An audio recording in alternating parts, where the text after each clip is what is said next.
selain di SPKN sendiri ngelaporin siapa nih kok atau kemarin yang geram? Sesuai yang saya upload ya, pemilik account Vina Teran ya. Jadi semuanya udah tadi Bang. Ya. Jadi hari ini saya dari Ruben Onsu untuk melaporkan pemilik akun ya, pemilik akun Vina Teran ya. Kita sudah tahu bersama beberapa hari ini bahwa di akun tersebut telah memposting, mentransmisikan satu informasi yang tidak benar ya, mengandung unsur pencemaran nama baik, fitnah, kebohongan, ya, bullying kepada anak di bawah umur. Jadi sudah diberikan kesempatan yang cukup oleh Ruben Onsu kepada pemilik akun itu untuk minta maaf, untuk menghapus, untuk secara gentleman mengakui kesalahannya. Tapi yang dilakukan malah menambah postingan, ya, menambah postingan. Nah, jadi ini kan sepertinya dia merasa bahwa apa yang dia lakukan itu tidak salah, tidak ada kesadaran, sehingga akhirnya Ruben sampai pada satu keputusan untuk melakukan upaya hukum. Ya, hari ini laporan kita sudah diterima. Ya, prosesnya pasti melalui tahap gelar perkara dulu untuk melihat apakah ada unsur, melihat bukti permulaan yang cukup, dan ternyata semua yang kita lakukan, yang kita bawa hari ini sudah dapat diterima, diberikan rekomendasi oleh Bit Cyber, ya, dan kemudian kita bisa buat laporan hari ini. Nah, jadi ini bukti laporannya, rekan-rekan semuanya. Tahan Bang, maaf. Boleh agak ke kanan Bang?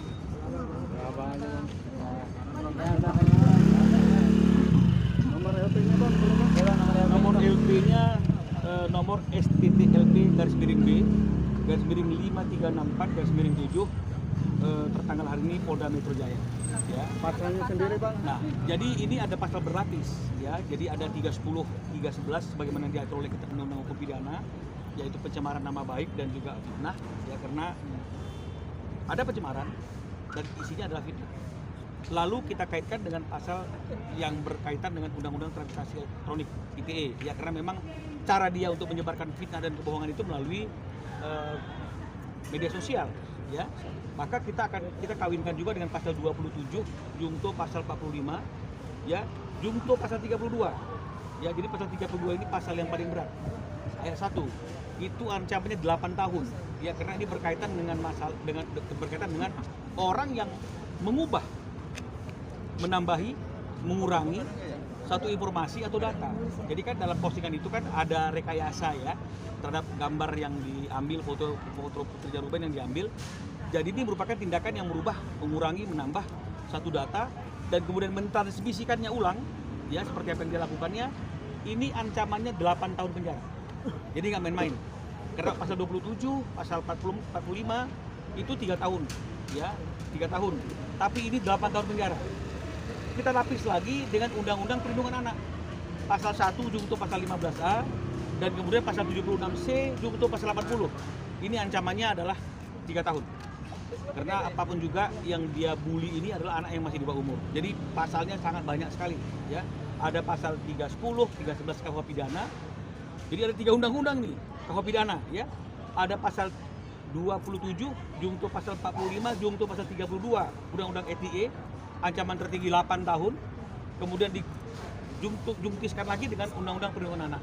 Jadi artinya ini adalah kejahatan yang serius. Jadi kami sudah serahkan semua bukti-bukti kepada pihak kepolisian di cyber. Kami berharap bahwa perkara ini cepat ditanganin, pelaku cepat untuk ditangkap untuk mempertanggungjawabkan perbuatannya.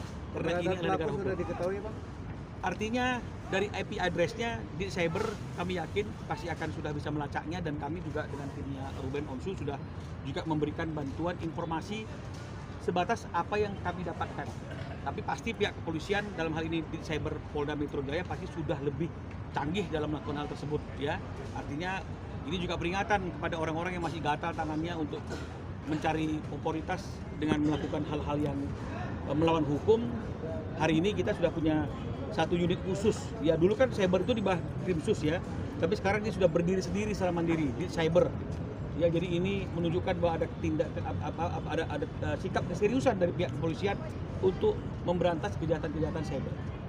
Saya kira seperti itu. Kok ini kan menyangkut anak sendiri kok. Di feed kalau bahwasannya ingin bertemu langsung saat itu sebelum laporan. Dan tidak ada titik temu atau tidak ada itikat baik gitu? Dari dia nggak ada etikat baiknya juga kan, malah dia sengaja dia capture lagi, terus dia posting lagi, terus ya buat saya ya udah cukup. Gitu. Kok ini kan soal Sempat ada komunikasi atau bagaimana kok? Nggak ada. Gimana dulu bisa ngubungi setan kan nggak bisa kan? Ya kan ada caranya lain dia. Memang dia punya. Jadi kalau yang dibilang ini ada dia anak di bawah umur enggak? Anak di bawah enggak.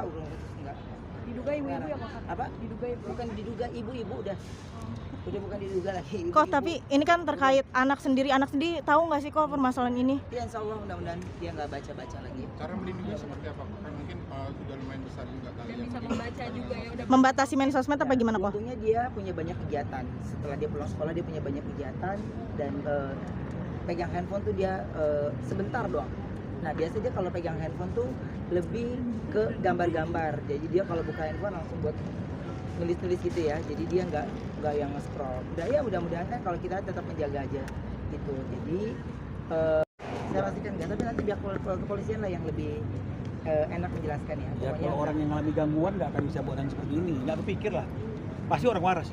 Patut diduga orang waras. Oh mungkin dibalik sikap wasnya kokoh mungkin sekarang kalau untuk menyenggol anak nggak ada kata maaf ya Pak? Nggak ada. Maju Nggak, terus. lanjut. Ingin Ya kalau maaf-maafan nanti nggak itu ya, nggak ada rasa kapok gitu. Tapi kalau kita udah jadi orang tua, tahu rasanya ketika anak lo harus dipermalukan di sosial media, ini jejak digital seumur hidup akan dilihat.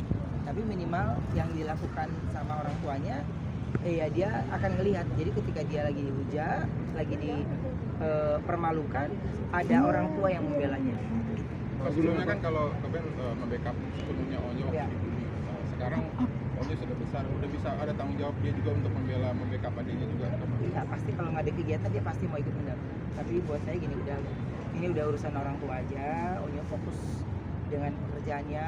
Ya kalau ada apa-apa pasti saya akan cerita ke dia. Cuman kan jiwa anak muda ya dia itu kan masih berkobar-kobar ya. Jadi ketika kita mengambil sebuah keputusan yang bijak belum tentu akan sependapat. Jadi saya rasa dengan dia berempati itu aja udah membuat dia udah kesel. Dia kesel banget karena dia tahu adiknya gitu. Makanya kalau saya bilang saya lewat Bang Minola ya nggak main-main gitu. Udah nggak bang kalau ini mah nggak, saya serius aja gitu. Udah bener-bener. Dan kita tungguin sampai kemarin ya. Nggak ada, dia terus menjadi-jadi. Kok waktu mau bikin laporan ada koordinasi sama bundanya anak-anak kan kok? Enggak kan kalau saya bilang saya berdiri atas nama anak aja. Tadinya sempat nahan-nahan nggak sih kok mungkin nggak mau ngelaporin? Enggak. Oh. Gue pakai kalau tentang anak deh. Gue kalau tentang anak ya terutama anak-anak yang bocil itu ya, kelihatannya itu kan masih kecil banget gitu. Dia mengerti atau menilai orang lain juga nggak pernah, ya kan? Seru-seruan main-mainan aja gitu. Makanya saya bilang saya mah cuman yang saya bisa lakukan untuk membela anak saya ya seperti ini aja gitu. Apalagi anak cewek. Iya, cinta apalagi pertama anak. ayahnya. Iya pasti dan rasanya ketika saya kemarin pergi keluar kota sama dia itu rasanya itu udah campur aduk, sedihnya ada di badan terus tapi kita harus bawa dia ketawa, itu udah campur aduknya udah luar biasa. Tapi kalau kita sedih di mata dia nanti dia kan Talia itu berasa orangnya apa? Perasa. Dia perasa gitu. Jadi tanpa lu ngomong apapun dia udah Peka, ya? Iya dia peka banget. Dia makanya dia nggak bisa ngucapin ulang tahun. Karena kalau dia ngucapin ulang tahun dari dulu pasti nangis. Misalnya selamat ulang tahun ayah gitu, selamat ulang tahun bunda, pasti dia nangis gitu. Jadi makanya dia dari kecil udah ngerti banget suasana haru buat dia gitu. Oh, mungkin sebagai ayah cinta pertamanya seorang anak perempuan Iya. di Tokyo seperti apa sih untuk Tania dan Talia itu lebih terbuka sama ayah? Kalau Talia ya mungkin gaya cara kita dulu beda ya sama anak sekarang gitu. Cuma kalau sama Talia ya aku biasakan untuk pancing dia dulu sampai dia mau ngomong baru. Nah biasanya saya dapat informasinya dari adiknya tuh Tania. Saya dapatnya dari dia kan, Tania kan ceplos-ceplos tuh ya kan. Jadi taunya dari dia dulu.